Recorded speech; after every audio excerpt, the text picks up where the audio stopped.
Hi everyone and welcome back. In today's video I'm going to be doing a tutorial on inking, and I'm going to be outlining this illustration here and kind of walking you guys through how I approach outlining and inking with these Fineliner pens. And I'm going to be using these ones by Staedtler. These are the Pigment liners, and I have a few in some different sizes here. You can use any Fineliners that you have at home to follow along with this tutorial. You could use microns, you could use Copic multi-liners, any type of liner that you have will work fine. And just before I get into the tutorial, I just want to quickly say that this is how I'm going to be showing in this video how I approach lining and inking a drawing. This is not the only way you can do it. Lots of different people have different techniques, different ways of working. I'm just going to be showing you guys my way of doing it, and if you're looking for a tutorial on inking, then hopefully this will be helpful. If not, no worries. So I've got a couple of different pens in different sizes here. I've got a 0.05. I'll just draw a few of these out so you can see the difference. This is pretty much the finest fineliner you can get. This is a 0.05. That's very fine. I'll just write down the number as well. Okay. Then I have a 0.1 here, and that's a little bit thicker. And then I have a 0.2. Now, normally a 0.2 is the one that a lot of people will normally use for inking. I like to use the 0.1 the most. That's my favourite one for inking. And I also use the 0.05 quite a bit because I like thin, very thin and details and very thin lines. But you can choose whatever pen you want for the effect you want, and then this is a 0.7. Now, you don't need this many pens to line a drawing. Normally I actually just use one or two, and I normally use one for fine inner details, so that would be my finer pen, and then I would use a thicker pen to do the rest of the work. For this tutorial I think I'll probably use 3 different pens, so that I have a thicker pen to do the outline, I have a thinner pen to do details, and then a sort of a middle pen to do most of the work. But I just wanted to show you some of the different line variation, the thicknesses you can get. Now if you don't have this many pens, you can just use one pen and go over your lines a couple of times to create thicker and thinner lines, and that works just perfectly as well.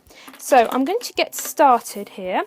I'm going to go in with I think I'm going to use my 0.2 today, as this is a bigger illustration, and that's something else to keep in mind. Sometimes if you work on a larger scale, then you might, if you used a 0.05 pen on a very large drawing, it would take you a long time to do the line work, but also the lines would be very, very, very thin. So sometimes I adjust the pen size depending on what size I'm working on. Normally I work smaller than this, so that's why I often use thinner pens, but because this is a bit bigger today, I'm going to use the 0.2.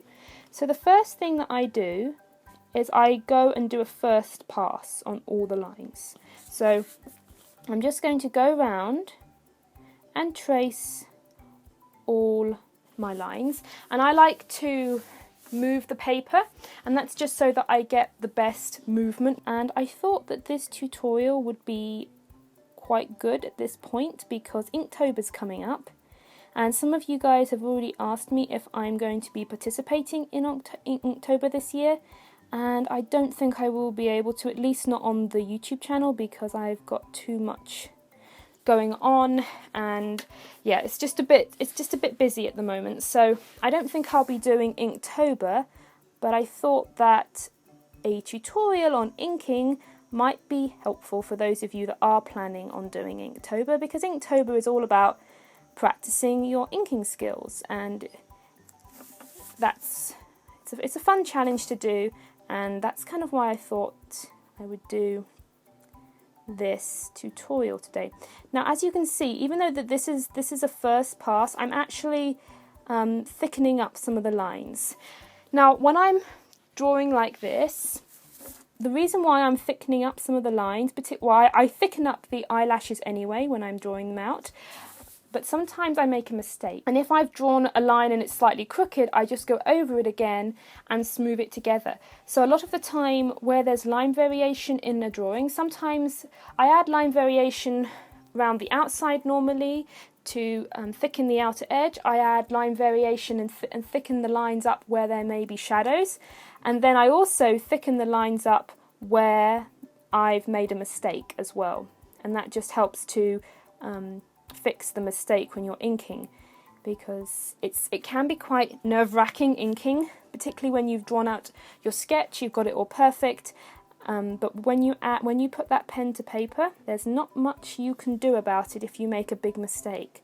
So I try to take my time, and I rotate the paper as much as I need to so that I get a good angle for when I'm inking. So what I'm going to do is I'm going to keep going around, and I'm just going to outline the outer lines, which means I'm not going to add any inner details, so the inner details in the hair in particular, and I'm just going to go around and outline. So this is the first pass, and the other thing to bear in mind when you're inking is to try not to lean your hand where you've just drawn, because it does take a few seconds for the ink to dry. It will depend on your pen and what sort of pen you have, but it's good practice not to lean against anywhere you've just inked.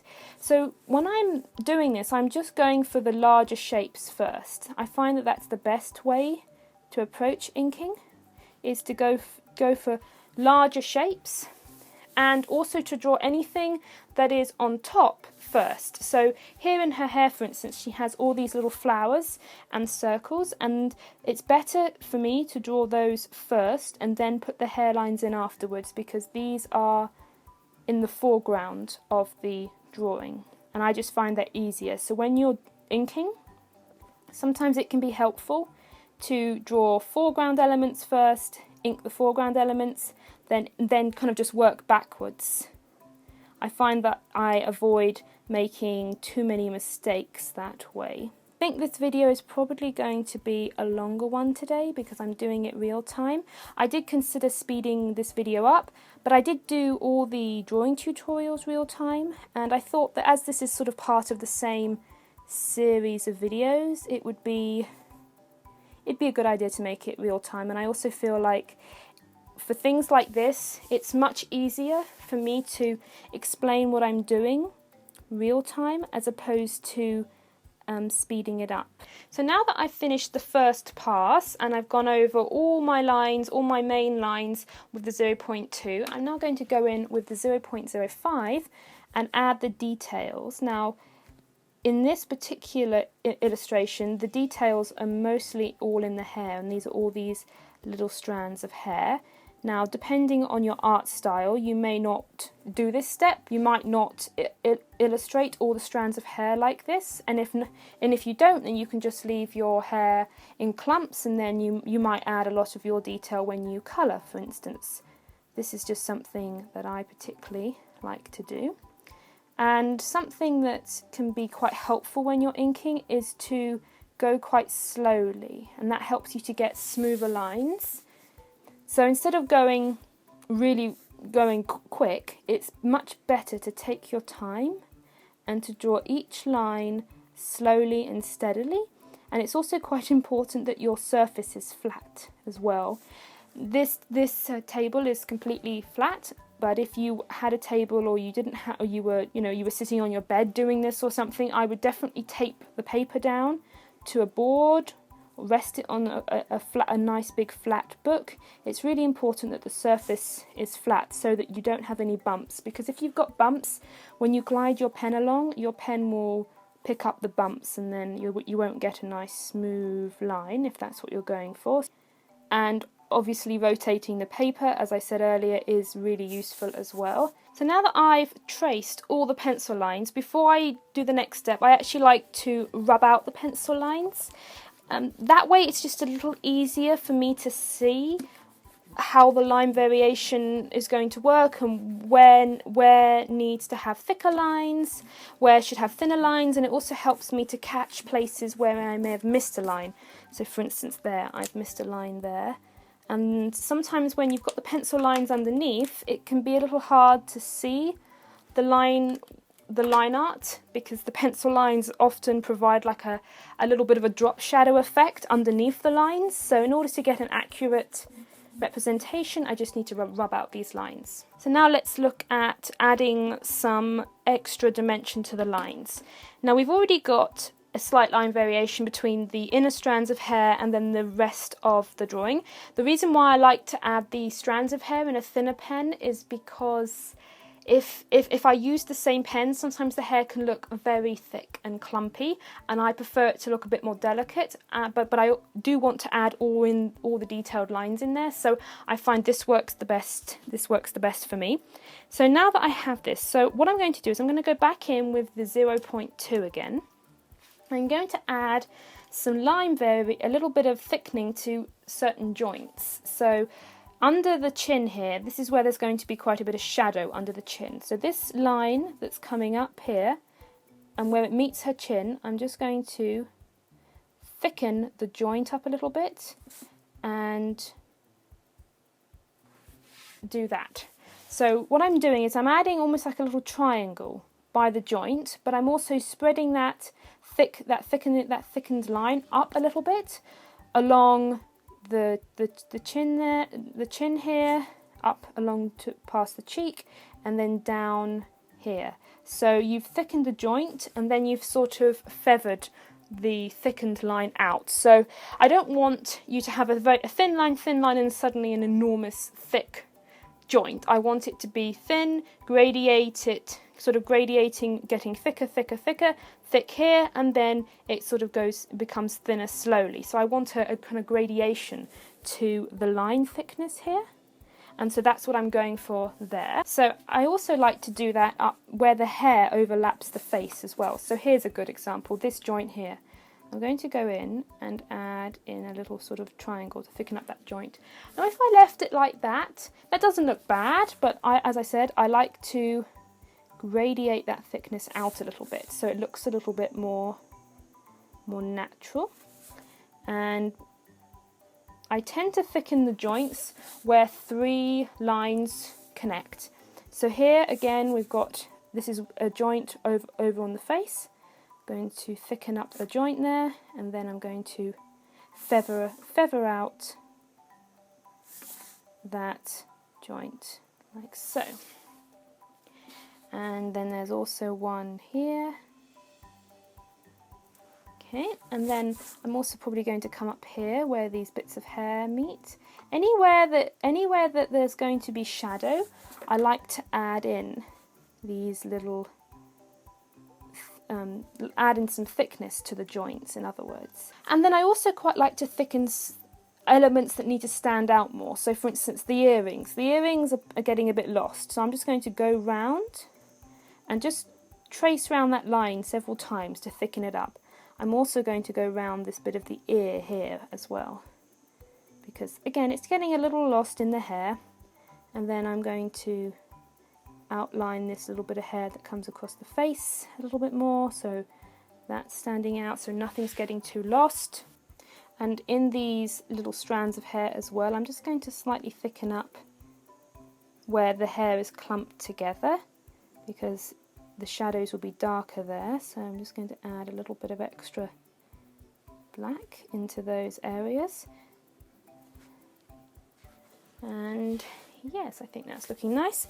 And I'm going to now work on this bit of the hair, and I'm going to do the same sort of thing. So here where there's a joint, the hairs are meeting, and also where the hair is clumping, I like to add a little bit of a thicker line on the joints where.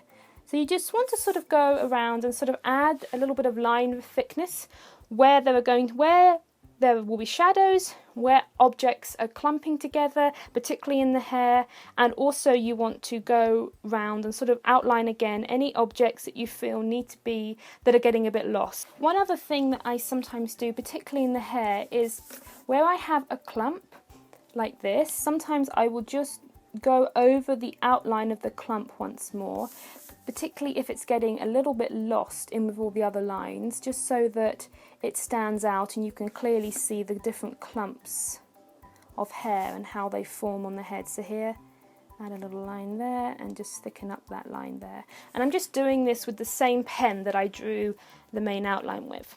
So there we've added some line variation where there'll be shadows, where the hair is clumping, and now I'm just going to go round the entire edge of the illustration and bulk out the outline a bit.